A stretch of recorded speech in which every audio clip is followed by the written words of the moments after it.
Good afternoon आप सभी को। मेरा नाम नितिन अंबिकेश श्रीवास्तव है।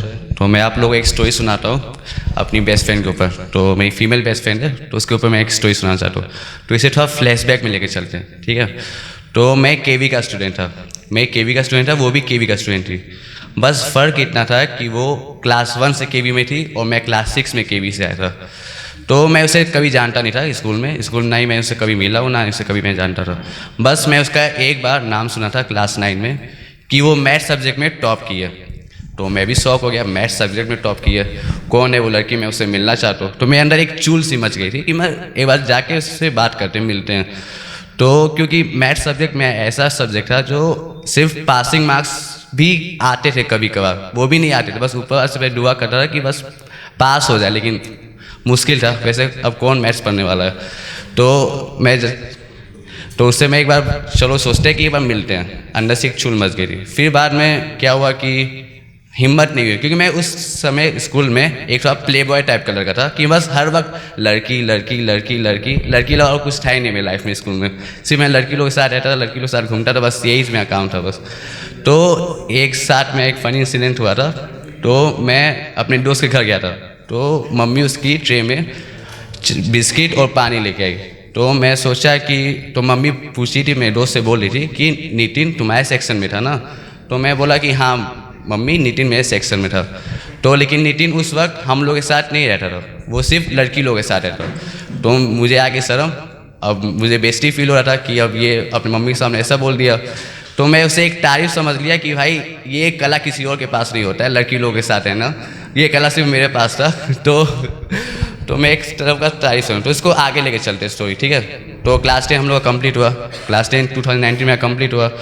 क्लास 10 में मेरे आए थे 58%, 2% कम थे 60% के लिए पीसीएम लेने के लिए। केवी में एडमिशन तभी मिलता मेरा, तो केवी में एडमिशन नहीं मिला। फिर बाद में पापा चाह रहे थे कि पेरेंट्स चाह रहे थे मैं पीसीएम लूँ, तो मैं क्लास 11-12 मैंने वहाँ से किया, बाहर से किया, प्राइवेट स्कूल से। तो फिर क्लास 12 कंप्लीट हो गया। क्लास 12 2021 में कंप्लीट हुआ, वो भी विदाउट एग्ज़ाम दिए। कोरोना वाले स्टूडेंट थे हम लोग, कोरोना वायरस वाले स्टूडेंट थे, बिना एग्ज़ाम दिए हम लोग पास किए। तो 2021 में मेरा यही काम था, सुबह से ट्विटर खोलो, #cancel board exam, #class 12 board exam, #Covid virus, यही सब मेरा काम था। तो मैं उस समय मतलब ये था कि मतलब क्लास 12 में कंप्लीट हुआ, लेकिन तभी वो मेरी दोस्त नहीं बनी। मतलब मैं उसे कभी जानता ही नहीं था, ना कभी उससे मिला स्कूल में, ना कभी उससे बातचीत हुआ, कभी नहीं, मतलब वो कभी मेरी दोस्त नहीं बनी।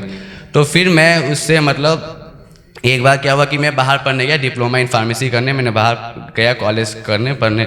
तो फिर उस समय धीरे धीरे हमारी बातें हुई, क्लास मतलब 2021 की बात है। तो धीरे धीरे बात हुई, धीरे हम लोग थोड़ा क्लोज हुए। तो उस समय इतनी बातें नहीं होती थी।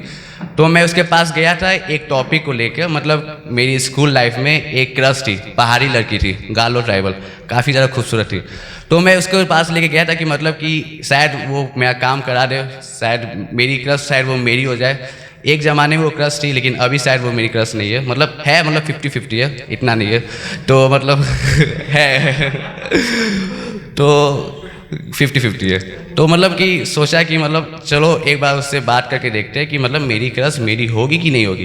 तो ऊपर वाले ने कुछ और तरह से भेजा था कि मतलब वो काम तो हुआ नहीं, लेकिन उस समय मेरी काफ़ी अच्छी दोस्त बन गई थी। तो हम लोग क्या हुआ था कि 2021 में लास्ट के दिसंबर के मंथ में हम लोग काफ़ी ज़्यादा अच्छे दोस्त बन गए थे, क्लोज हो गए थे। फिर बाद में हम लोग ने वीडियो कॉल करते थे, इंस्टा पे बात करते थे, व्हाट्सएप पे बात करते, तो मेरी काफ़ी अच्छी फीमेल बेस्ट बन गई थी। तो क्या हुआ था 2022 में एक बार कॉल आया था उसका, 2022 में क्लास कर रहा था, तो कॉल आया था उसका। तो मैं टीचर से झूठ बोल के निकला कि सर मैं बाहर जा रहा हूँ, मेरी मम्मी का कॉल आया। तो मैं बाहर गया, बात करते करते बाथरूम में गया, मैं कॉल पे बात कर रहा, बाथरूम गया। फिर सर एचओडी सर आके वहाँ से फिर बोले तुम क्या कर रहे हो, बोले सर बात कर रहे हो, बोले बाथरूम बात कर रहे हो, ये कोई जगह बात करने के लिए, बोले सर ठीक है सर। फिर बाद में बाथरूम से बाहर निकल फिर मैं कैंटीन में गया, कैंटीन में आराम से बैठ के हमारी बातें हुई, गपशप चली।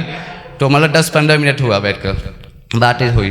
तो फिर क्या हुआ कि हम लोग प्लान बनाते रहे 3 साल से कि मिलेंगे, कभी मिलेंगे, कभी मिलेंगे, लेकिन ऐसा हुआ नहीं। हम लोग मतलब मिल नहीं पा रहे थे, मतलब जब मैं फ्री रहता था तो वो बिजी रहती थी। तो मतलब ये था। तो फाइनली हम लोग ने 3 साल बाद मिला। स्कूल लाइफ में तो कभी मिले नहीं, सामने आए नहीं सर फेस टू फेस। तो हम लोग 2023 में मिले दिसंबर के मंथ में, 27 दिसंबर को। तो हम लोगों ने मिला, तो हम लोग दोनों गए थे मूवी देखने, डंकी मूवी। काफ़ी अच्छी मूवी थी, पूरा सिनेमा हॉल खाली, पूरा सिनेमा हॉल का सिर्फ हम और वो। काफ़ी अच्छा था, टाइम स्पेंड किया हम लोग ने, काफ़ी अच्छा, मतलब एक टाइप का रोमांटिक से तो नहीं बोल सकते, दोस्त है तो मतलब कि अच्छा था, काफ़ी अच्छा टाइम स्पेंड हुआ।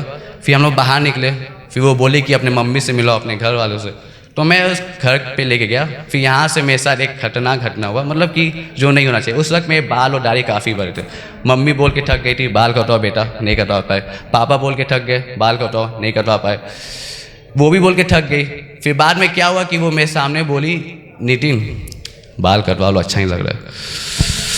तो क्या हुआ, एक अंदर से एक हो गया था कि अब जाना पड़ेगा कटवाने, अब तो जाना पड़ेगा। मतलब एक होता है कि मतलब शेर शेरनी के सामने पिघल जाता है, जितना भी शेर दुनिया के सामने शेर बन जाए, लेकिन शेरनी के सामने पिघल जाता है। तो मैं उससे काफ़ी ज़्यादा डरता था, मतलब कि जब मैं उसको देखता था तो काफ़ी ज़्यादा मेरी फट जाती थी, मतलब फट के हाथ में आ जाती थी मेरा कहने का क्या मतलब है। तो मतलब कि तो मैं उसके साथ निकल गया बाल दाढ़ी कटवाने। तो फिर मैं सैलून गया, बैठा चुपचाप, मेरे पीछे बैठी बार्बर से बोली कि इसका बाल ऐसे कटवाना है, ऐसे कटवाना है। तो एक होता है छोटे बच्चे सब जाते हैं बाल कटवाने, पेरेंट्स के साथ, तो चुपचाप बैठ जाता हूँ। मैं भी ऐसे चुपचाप बैठ गया था, मुझे ऐसा लगा कि मेरे पेरेंट्स पीछे बैठे हैं, चुपचाप बैठ गया था। तो मैं वो बाल कटवाई, बाल कटवाई, काफ़ी अच्छा बाल कटवाई, बाल दाढ़ी कटवाई। तो अंदर से दुख भी हो रहा था कि इतना मुश्किल से बड़ा किए, ग्रोथ किए, फिर कटवाना ही पड़ा। फिर कटवाए, फिर बाद में उसको मैंने सी ऑफ किया उसको घर के लिए। फिर मैंने मतलब कि ऐसा हुआ कि फिर बाद में हम रोज़ मिले, मोमोज़ खाए, मैंने उसको झुमका भी दिया, 2 झुमका दिया, वो भी ऐसी बात नहीं है, 2 झुमका दिया। तो क्या हुआ कि मेरी चॉइस काफ़ी पसंद, अच्छा चॉइस है, मतलब ऐसा है कि मैं जो पसंद करता हूँ लड़की को भी पसंद आती है, आंटी जी को भी पसंद आती है तो मतलब कि अच्छा है, मतलब मेरा चॉइस काफ़ी पसंद है, मतलब लड़की लोग भी पसंद आती है और मम्मी जी की, मतलब आंटी। तो क्या हुआ कि मैं उसको झुमका दिया तो अपने मम्मी को दिखाई, तो मम्मी को काफ़ी उसको पसंद आया। तो समझ गया था कि हाँ मेरा चॉइस काफ़ी अच्छा, मतलब लड़की लोग भी पसंद आती है और उनकी आंटी जी भी पसंद आती है।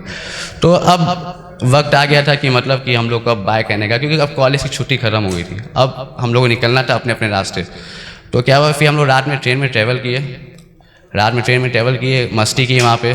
फिर बाद में मॉर्निंग हुआ, फिर बाद में उसका वो आ रहा स्टेशन आ रहा था, डेस्टिनेशन आ रहा था, तो वो उतरने वाली ट्रेन पे। तो क्या होता कि मतलब जब मैं उससे मिलता हूँ तो मेरे दिमाग में एक ही गाना चलता है, अभी ना जाओ छोड़ के कि दिल अभी भरा नहीं। तो उस वक्त मतलब यही मेरा गाना चल रहा था मेरे माइंड में कि मतलब कि मैं बोल रहा था कि मत जाओ छोड़ के, पता नहीं फिर कब मिलेंगे, 3 साल बाद मिले हैं, इतने दिन बाद, मतलब एक अंदर से इमोशनल हो गया था। तो फिर बाद में वो अपने स्टेशन पे उतरी, फिर बाद में हमसे गली मिली, फिर बोली कि फिर मिलेंगे दोबारा, ऐसी बात नहीं है। तो मैं आँख में आंसू आ गए थे, बस बाहर नहीं निकलने दिए।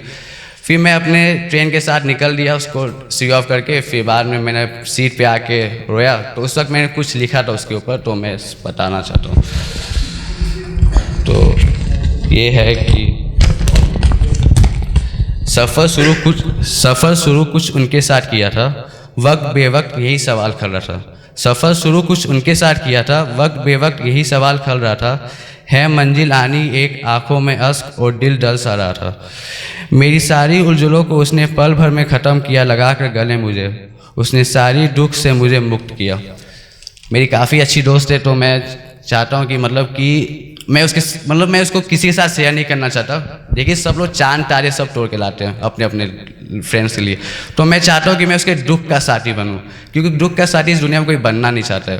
तो मैं चाहता हूँ उसके दुख का साथी, जो उसके लाइफ में प्रॉब्लम हो वो मैं सॉल्व करूँ, अपना 110% दूँ, जो भी होगा जो होगा। मतलब एक और चीज़ है जो मैं इसको लिखा था रिसेंटली अभी, तो मैं सुनाता हूँ।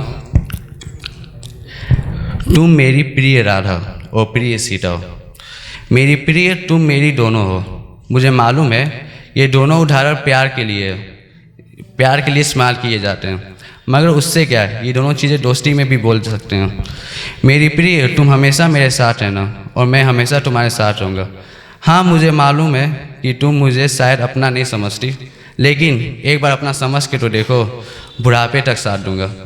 तुम इसे घाट मान लो, मैं तुम्हें कभी नहीं छोड़ने वाला। मैं शंकर तो नहीं बन सकता हूँ, लेकिन तुम मेरी पार्वती तो बन सकती हो।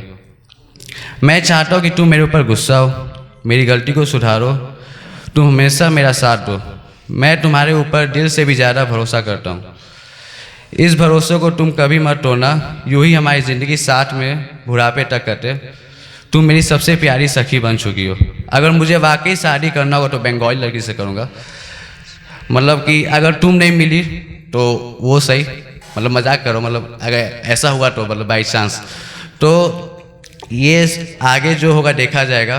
खैर ये सब बातें को छोड़ो, तुम हमेशा मेरा साथ रहना। बस मैं यही कहना चाहूँगा कि I love you my bestie. Thank you.